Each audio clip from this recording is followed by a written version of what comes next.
Bonjour. Une question qui revient, c'est: j'aimerais cesser de douter de moi. J'aimerais croire en moi. J'aimerais me sentir fort ou forte. Mais à chaque fois, je replonge. À chaque fois, je n'y arrive pas. Pourquoi? Comment faire? Notre problème, en fait, c'est d'essayer. C'est dans la manière de parvenir à croire en nous et à nous voir autrement. Nous sommes comme une vallée encaissée au milieu de collines. Notre être, c'est cela. Et notre regard sur nous-mêmes, c'est ce petit bonhomme perché sur une colline et qui regarde la vallée. Et nous la regardons encore et encore pour découvrir où est cachée l'oasis, celle qui nous permettra de revivre et de sortir de notre désert intérieur ou affectif ou social, ou les trois à la fois.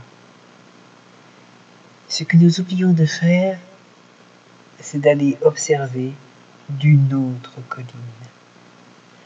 Lorsque l'on regarde d'un différent point de vue, on ne voit pas les mêmes choses. Ce qui est valable pour les paysages physiques est aussi pour notre paysage intérieur. Alors, au lieu de se dire comment est-ce que je pourrais faire pour voir moins ceci, moins cela, plus ceci, plus cela, pour essayer de prendre des morceaux de nous et de les remettre plus ou moins en place, de se forcer, d'essayer de méditer, de... Stop, stop, stop. On change de méthode. On ne se demande plus ce qu'on veut devenir, on ne critique plus ce qu'on est, on se ressent. Pourquoi est-ce que je parle autant d'énergie? Parce que l'énergie nous compose, je me plie à le répéter, mais aussi parce que comprendre l'énergie, le percevoir, la faire sienne, c'est changer de colline, c'est changer sa manière de se percevoir, c'est pouvoir enfin s'extraire de la chaîne qui nous retient à la vallée pour nous envoler dans les airs, comme l'aigle là-haut qui plane au-dessus des montagnes. C'est bien beau, ce sont des mots, mais comment est-ce possible? Posez-vous. Asseyez-vous, installez-vous, allongez-vous. Faites ce que vous voulez pour être bien, mais posez-vous. En été, comme au moment où je vous parle, c'est plus facile. Il y a l'air dehors, il y a la chaleur et avec un peu de chance un endroit un peu plus frais. L'été nous apporte plus de bien-être. Elle nous libère. Parce qu'on peut s'aérer, parce qu'on s'habille plus légèrement, parce qu'on n'est pas engoncé, parce qu'on n'est pas enfermé et contenu.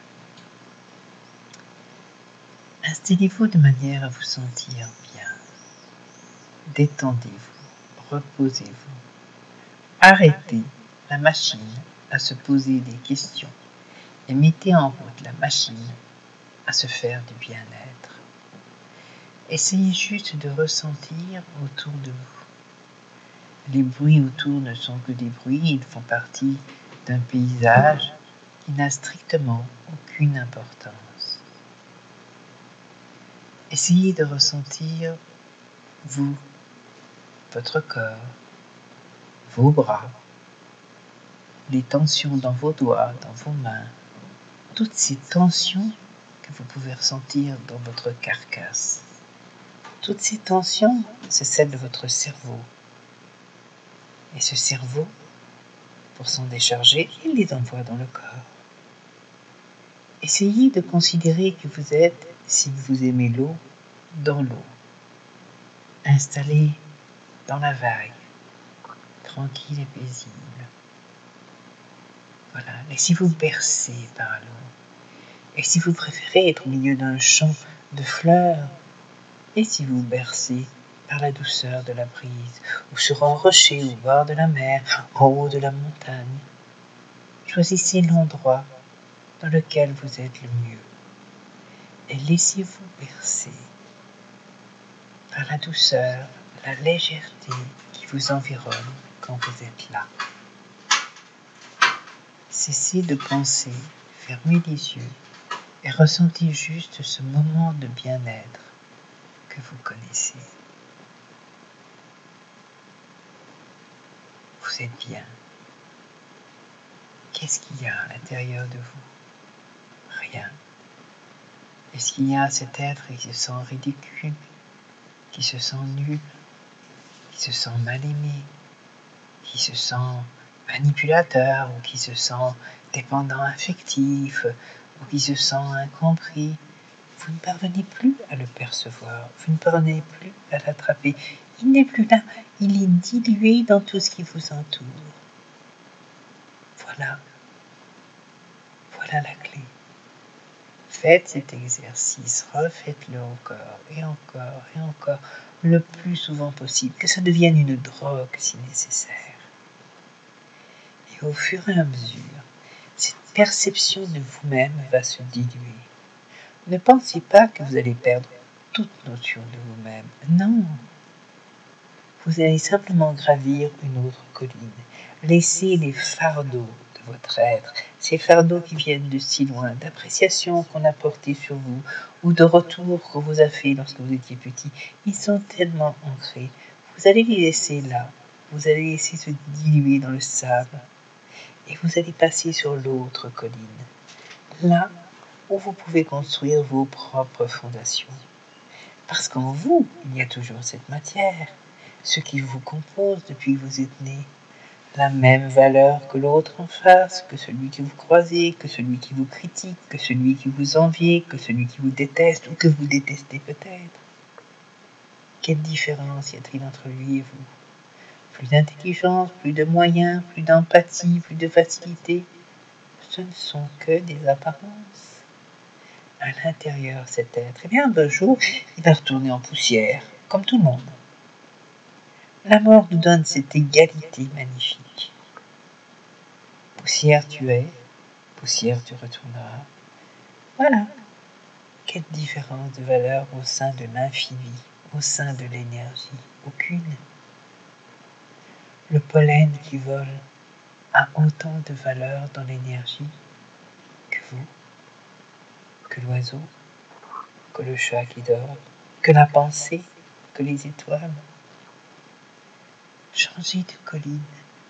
Ressentez l'harmonie autour de vous pour la ressentir en vous. Cette harmonie, petit à petit, vous habitera, quoi que vous en pensiez. Vous apaisera, vous permettra d'affronter des situations qui vous renvoient à vos mal-être de manière différente. Elle vous permettra de faire grandir cet enfant intérieur, de lui ouvrir la porte d'un autre monde, d'arrêter de le voir se cacher là où on ne peut pas l'atteindre. Parce que cet enfant, c'est aussi vous. Vous êtes devenu adulte. Vous pouvez comprendre ce que je vous dis, ce que vous interprétez, ce que vous ressentez. L'enfant, lui, ne peut pas. Avec ce pouvoir que nous donne notre côté adulte, justement, nous pouvons extraire l'enfant de cette gangue de fermeture. Nous pouvons lui permettre de pousser comme la plante qu'on arrose. Nous pouvons lui permettre de nous rejoindre adultes, de ne faire plus qu'un avec nous-mêmes. Tranquillement, doucement, nous épanouir. Vous pouvez douter de ce que vous venez d'entendre. Et vous pouvez aussi essayer. Essayez, vérifiez, pratiquez et parvenir. On retrouve cette sensation de ce que l'on est, que les peuples dits sauvages, au fond de l'Amazonie ou d'ailleurs, ont gardé parce qu'ils ne se sont pas laissés emporter par le tourbillon de ce qu'on appelle la civilisation. C'est cette sensation d'être, comme tout ce qui est autour de nous, d'en faire partie. C'est cette sensation-là, cette compréhension de cette matière qui nous compose, invisible mais réelle, qui est l'énergie, qui nous permet d'arriver à cela. Alors ça va influer sur votre esprit, mais ça va aussi influer sur votre corps. Vous allez vous décrisper, vous allez perdre des douleurs, vous allez vous délier. On devient beaucoup plus félin. Pour tous ceux qui ont l'impression que ce sont de gros bateaux, quand on se perçoit dans l'énergie, notre tête s'apaise, notre corps s'apaise, nos mouvements deviennent légers, les problèmes autour nous paraissent plus lointains, donc on les observe comme un grand tableau, on n'est pas au centre. Se faire du bien. Faites l'exercice. Posez-vous. Installez-vous. Laissez-vous aller à la sensation de bien-être que vous procure ce qui vous entoure à ce moment-là, là où vous le faites, là où vous êtes. Même au fond d'une cellule de prison, on peut retrouver un souvenir fugitif de bien-être. Même là, on peut replonger dans ce ressenti qui a marqué notre être, notre âme, notre cerveau, nos cellules, nous extraire. Que la prison soit une prison d'État, ou une prison familiale, ou la prison d'un couple ou celle de sa maison. On peut, en fermant les yeux, retrouver cet instant, replonger dedans et ne pas avoir peur. Parce que quand on rouvrira les yeux et qu'on reviendra dans sa prison, on aura gardé en nous la sensation. Elle nous permettra d'avancer un petit peu et on replongera et on avancera un petit peu plus loin. Et petit à petit, on aura la possibilité de transformer les choses pour en sortir. Il est plus difficile de sortir d'une prison d'État, c'est un fait. Mais pour les prisons familiales, pour les prisons personnelles, pour les prisons de notre vie, on y arrive en transformant à partir de nous ce qui est autour de nous, en changeant notre perception. On rend les choses possibles, en perdant le doute qui nous mine, qui nous ferme, qui nous rend incapables de voir les choses paisiblement. On peut avancer, choisir et réaliser nos vies. Je dis on peut et je l'affirme. Parce que c'est ainsi que les choses sont. Essayez, vous verrez. Rejoignez-nous, ceux qui l'ont fait et qui y sont parvenus.